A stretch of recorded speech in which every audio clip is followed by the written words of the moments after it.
বহুকাল আগের কথা। চন্দনগড়ের কাছে ছিল এক বিরাট মাঠ। সেই মাঠের এক কোণে এক ছোট্ট কুঁড়েতে এক বৃদ্ধা তার দুই আদরের নাতনিদের নিয়ে বসবাস করত। বৈশাখ মাস, আকাশটা কেমন ঘুমড়ে রয়েছে।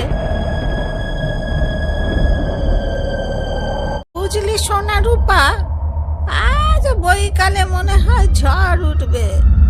আজ আর দোকানে যেতে হবে না দিদিমা। কি মজা কি মজা, আজ দিদিমা ছুটি। না না, সে হয় না, আজ হাটবার, আজ দোকান না খুললে চলে।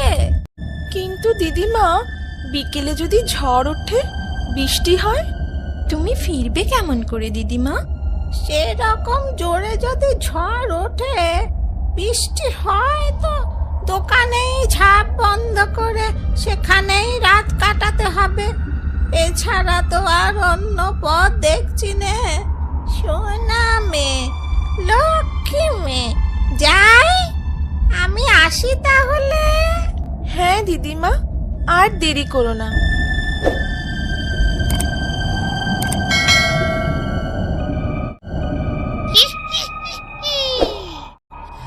আজ ভারী মজা হবে, ঝড় উঠবে, বৃষ্টি হবে, থাকবে বুড়ি দোকানে, সেই সুযোগে সাজবো বুড়ি, সময় মতো গিলবো ছুরি, সোনা রূপো থাকবে আমার পেটের মাঝে এইখানে। এই রে, বৃষ্টি শুরু হলো, মনে হচ্ছে আজ আর ঘরে ফেরা যাবে না। মেয়ে দুটোর কোনো বিপদ না হয়।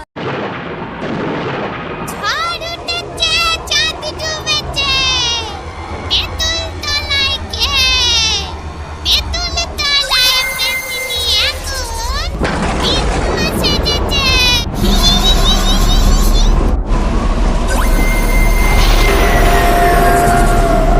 না, রূপা, দরজা খোল মা। এই যাই দিদিমা। এ কি, একদম ভিজে গেছো যে, ঘরে এসে হাত পা মুছো। একটু কাছে আয় সোনা মা, একটা পায়ে আর চলতে পারি নে। একটা পায়ে কেন? তোমার আরেকটা পায়ে কি হলো? আর একটা পায়ে বড্ড লেগেছে রে, তাই পা গুটিয়ে আছি। আহারে, কি করে লাগলো গো দিদিমা? আর বলিস নে, এমন ঝড় উঠলো, ঝড়ের দাপটে একটা গাছ উপড়ে পড়বি তো পর, আমার ঠ্যাংটার উপর পড়লো। ইস, খুব লেগেছে তাহলে। গরম তেল মালিশ করে দেব, আরাম লাগবে। ওরে না না, তোরা ব্যস্ত হোস না। তুমি না বললে হবে? লণ্ঠনটা সামনে এগিয়ে নিয়ে আসি, অন্তত গরম সেঁক তো দাও। লণ্ঠন আনিস নি, অত আলো চোখে সইবে না। সে কি, আলো চোখে সইবে না কেন গো দিদিমা? তোমার চোখেও কি? না না, গাছ পড়েনি, বাজে পড়েছে।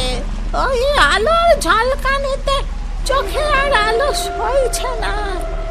কই দেখি দেখি, ভালো করে দেখি তো তোমার চোখ দুটো।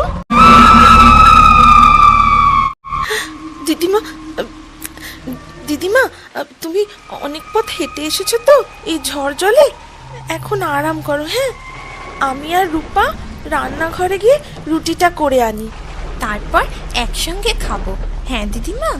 সেই ভালো, যা তোরা যা রান্নাঘরে। রুটি খাবো না হাতে।